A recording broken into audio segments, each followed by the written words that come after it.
సామెతలు 27వ అధ్యాయం 6వ వచనంలో, మేలును కోరి స్నేహితుడు గాయములు చేయును, పగవాడు లెక్కలేని ముద్దులు పెట్టును అని దేవుని వాక్యం చెబుతుంది. నేటి రోజుల్లో ఉన్న పరిస్థితులను బట్టి మన మేలును కోరేవారి కంటే మన కీడును కోరేవారే ఎక్కువగా ఉంటూ ఉన్నారు. వీడిని ఏ విధంగా ముంచేద్దామా, ఏ విధంగా సర్వనాశనం చేసేద్దామా అనే దురాలోచనలతో నేటి సమాజంలో అనేక మంది ఉంటూ ఉన్నారు. ఉదాహరణకు, మనకు తెలిసి తెలియకుండా ఏదైనా ఒక నష్టపోతున్న మార్గములో మనం వెళుతున్నట్లయితే మన కీడును కోరేవాడు మనం నష్టపోతామని తెలిసి కూడా మనకు లెక్కలేనన్ని ముద్దులు పెడతాడట.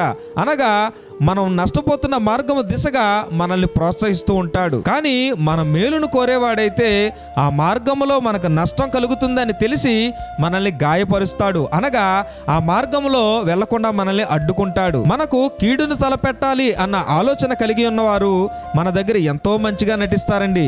ఎంత మంచిగా నటిస్తారంటే, ఈ ప్రపంచంలో వీడికంటే మంచోడు మరొకడు లేడు అన్న రీతిగా మన దగ్గర వారు నటిస్తూ ఉంటారు. కానీ మన మేలును కోరేవారు మాత్రం ఎప్పుడూ కూడా కాస్త కఠినంగా ఉంటారు. ఎప్పుడూ కూడా ముక్కుసూటిగా మాట్లాడతారు, లేదా ప్రతి విషయంలో అడ్డు చెబుతూ ఉంటారు. ఎందుకంటే వారికి తెలుసు ముందు ముందు మనం ఏదో నష్టాన్ని ఎదుర్కోబోతున్నామని.